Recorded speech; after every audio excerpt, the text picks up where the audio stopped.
What happens when a royal guest thinks they can control the narrative on live television? You're about to find out, because today we're looking at one of the most explosive moments in daytime TV history. Prince Harry walked onto the Loose Women set expecting a soft interview. But what he got was Denise Welch at her most uncompromising. The atmosphere in the ITV studios was tense even before the cameras rolled. Harry had arrived with his entourage, expecting the kind of treatment he was used to from the British media. But this was Loose Women, and Denise Welch wasn't about to roll out the red carpet for anyone. As the opening credits played, Harry adjusted his tie nervously, clearly unprepared.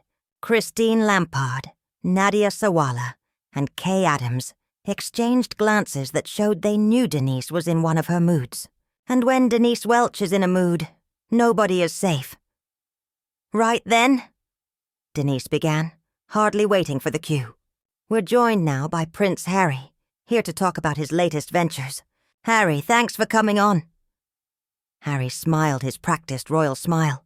"Thank you for having me, Denise. It's great to be here." Denise leaned forward. "Is it, though? Because from what I've been reading, you've got a lot to say about the British media, haven't you?" Harry's smile faltered. "I think it's important to have honest conversations about media responsibility and how stories are covered."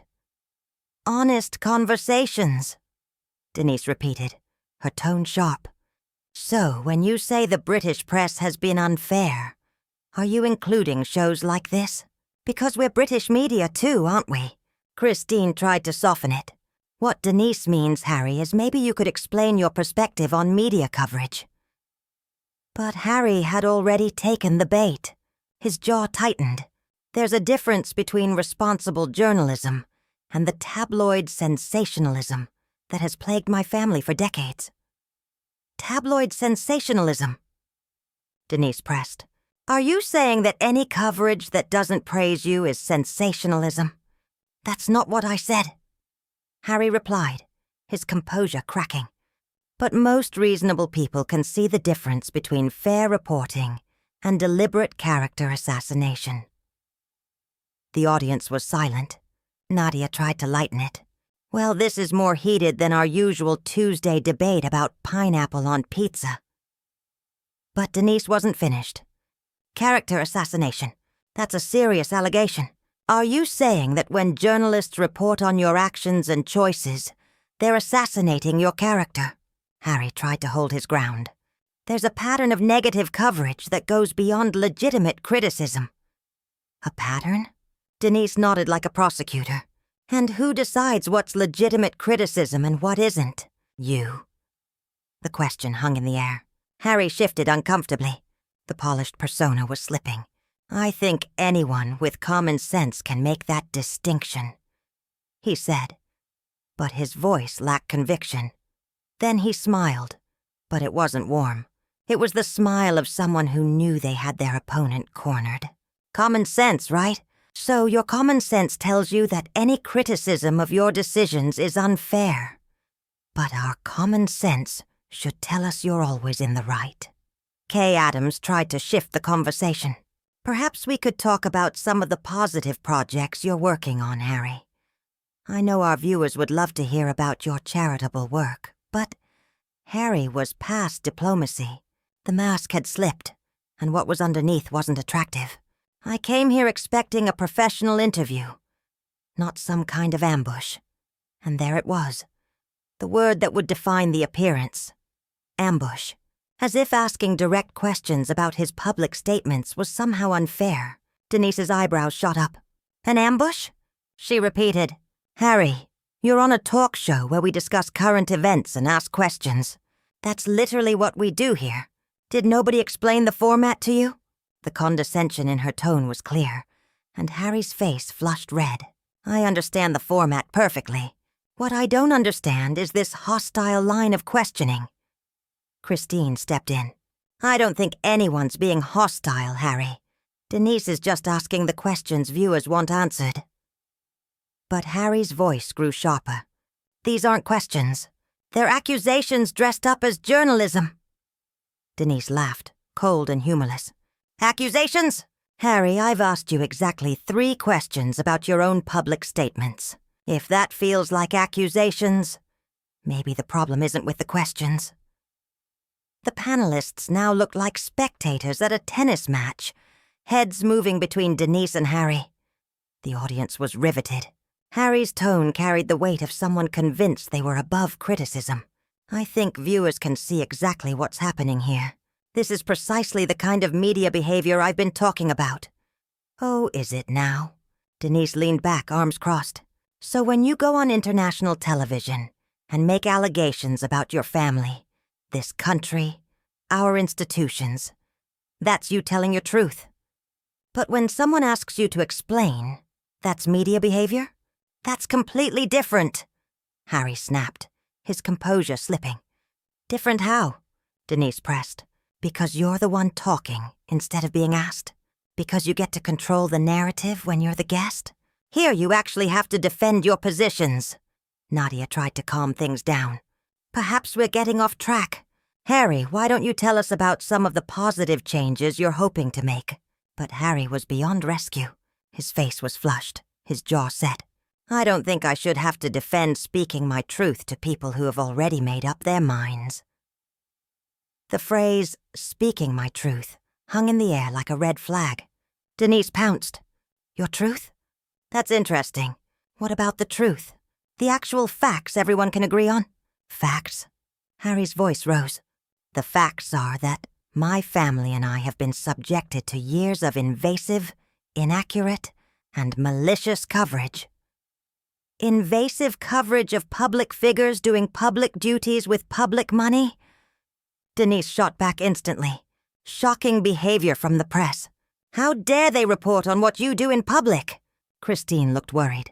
I think maybe we should take a step back here. But there was no stepping back. The train had left the station and was racing toward a spectacular crash. Harry's voice grew colder, more imperious. I came here in good faith to have a civilized discussion, and I'm having a civilized discussion. I'm asking you direct questions about your public statements. Denise replied smoothly. If that feels uncivilized to you, perhaps the issue isn't with my questions. The issue, Harry said, his voice tight with barely controlled anger, is that you're not listening to what I'm actually saying. You're just looking for gotcha moments. Denise's smile was razor sharp. I'm listening to exactly what you're saying, Harry. You're saying that when you speak publicly, it should be accepted without question. But when others speak publicly about you, that's unfair treatment. Do I have that right? That's not what I'm saying at all. Harry protested, but his voice lacked conviction. Then what are you saying? Denise demanded. Because from where I'm sitting, it sounds like you want the right to criticize everyone else, but get upset when anyone asks you to explain your criticisms. Kay made a last attempt at mediation. I think there might be some misunderstanding here. There's no misunderstanding, Harry said firmly. What there is a perfect example of exactly the kind of hostile media environment I've been describing. And there it was, the moment destined to be replayed endlessly on social media. A grown man, a prince, calling a straightforward interview a hostile environment because someone dared ask follow-up questions. Denise's expression shifted from confrontational to disbelief. Hostile environment. Harry, you're sitting in a comfortable chair on a morning talk show being asked questions about things you've said publicly. If this is hostile, what do you call actual hardship? I call this exactly the kind of media manipulation that drives people away from public service. Harry replied, his tone now openly hostile. Media manipulation? Denise repeated, her voice rising. I've asked you to explain your own words. That's manipulation? The other panelists were visibly uncomfortable. Christine fidgeted with her notes. Nadia stared at the desk, and Kay kept glancing toward the booth, as if hoping someone would call for a commercial break. But there would be no rescue.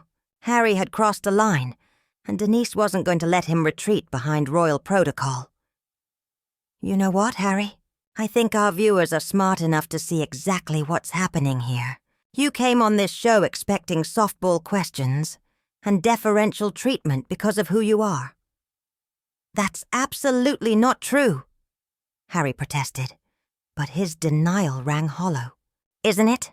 Denise pressed, because the moment someone treats you like any other guest, asks you the same questions we'd ask any other public figure, you start talking about ambushes and hostile environments. Harry's composure finally broke. His voice rose, and for the first time viewers saw the petulant anger simmering beneath the polished exterior. I don't have to sit here and be lectured by someone who clearly has an agenda. The studio fell silent. Even the cameras seemed to hold their breath. Denise's eyebrows lifted, and when she spoke, her voice was dangerously quiet. An agenda? What agenda would that be, Harry? But Harry was too far gone to step back. His face flushed red, jaw clenched, and when he spoke it was with the entitled fury of someone unused to challenge. The agenda of making me look bad to boost your ratings. The accusation hung heavy in the air. Denise stared at him, and when she finally spoke, her voice was ice cold. Making you look bad? Harry, I haven't made you do anything. I've asked you questions, and you've chosen how to respond. If that makes you look bad, perhaps the problem isn't with the questions. The silence that followed was deafening.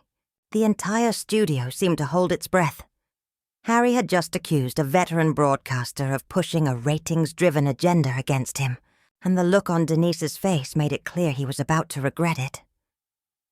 Boost my ratings, Denise repeated slowly, her voice dropping lower with each word, a dangerous sign to anyone who knew her. So let me get this straight, Harry. You think I ambushed you, engineered a hostile environment, and now I'm running some personal vendetta for ratings? Harry, realizing he'd crossed a line but too proud to retreat, doubled down. I think it's obvious what's happening here. This isn't journalism. It's entertainment, at my expense. That was the moment Denise Welch's patience finally snapped. Her voice cut through the studio like a blade. Entertainment at your expense? You came on this show voluntarily. Nobody forced you to be here. To make the public statements I'm questioning. Or to sit there sulking like a spoiled child because someone dared ask a follow-up. The other panelists shrank in their seats. Christine stared at the production booth, silently begging for intervention. But the producers, recognizing TV Gold when they saw it, let the clash roll. Harry's face turned from red to purple. Spoiled child? How dare you speak to me like that? The entitled fury he'd been suppressing finally erupted, his composure shattering completely.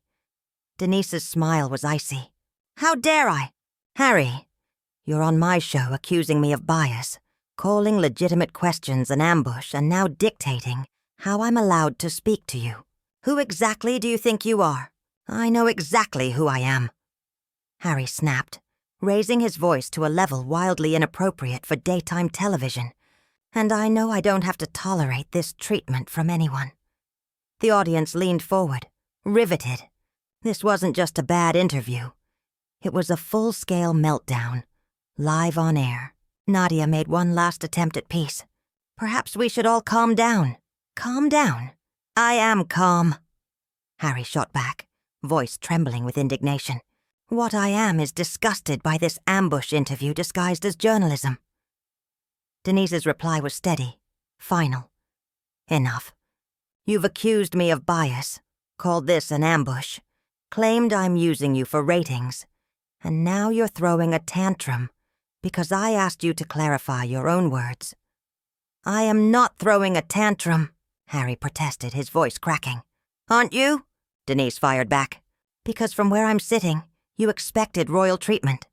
And now you're falling apart because I treated you like every other guest. Harry shot up from his chair, the scrape of metal on the studio floor loud and deliberate. I don't have to listen to this. The gesture was meant as a power move, but it only reinforced Denise's point. He looked exactly like what she had accused him of, a spoiled child storming off. Denise didn't flinch. No, you don't. There's the door, Harry. You're free to leave whenever you like. Her casual dismissal clearly wasn't the reaction he expected. He'd banked on apologies, pleas for him to stay. Instead, he was being shown the exit. "This is exactly the kind of media treatment that destroys people," Harry said, though his voice had lost the edge it carried earlier. "What destroys people," Denise replied evenly, "is believing your title makes you immune to the same questions everyone else is asked." Christine tried one last time to defuse the moment. "Harry, please, sit back down. We can start fresh." But Harry was past the point of no return. His pride was too wounded to accept an olive branch. Start fresh? After I've been insulted and ambushed on live television? Kay Adams, who had remained quiet until now, finally stepped in. "Harry, I think you might be overreacting." "Overreacting?" Harry's voice cracked into a higher pitch. "I've been subjected to character assassination on live television, and you call that overreacting?" That was it. Denise had given him every chance to pull back, to show some dignity. Instead, he had escalated at every turn. "Right," she said coldly, her words slicing through the tension. "I think it's time for you to leave, Harry. This interview is over." The declaration hung in the studio like a gavel strike. Harry stared at her, stunned. "You're throwing me off the show?" he asked, his voice suddenly smaller, as if he couldn't quite believe it. "I'm ending an interview that stopped being productive the moment you decided answering questions was beneath you," Denise replied firmly. Harry glanced around, clearly expecting someone, anyone, to come to his defense, to remind Denise she couldn't possibly kick a prince off live television. But the panel avoided his eyes, and the crew offered no rescue. "This will be all over the papers tomorrow," he said, making one last attempt at a threat. Denise's smile was razor-sharp. "Yes, it will. And viewers will see exactly what happened. You were asked fair questions, and chose to have a meltdown instead of giving answers. And with that, Prince Harry, Duke of Sussex, stormed off the Loose Women set, leaving behind one of the most explosive daytime TV moments in recent memory. So there you have it, the complete breakdown of how Prince Harry managed to get himself thrown off Loose Women in an epic meltdown. What do you think? Was Denise too harsh, or exactly as tough as she needed to be? Let me know in the comments below. And don't forget to subscribe for more celebrity showdowns.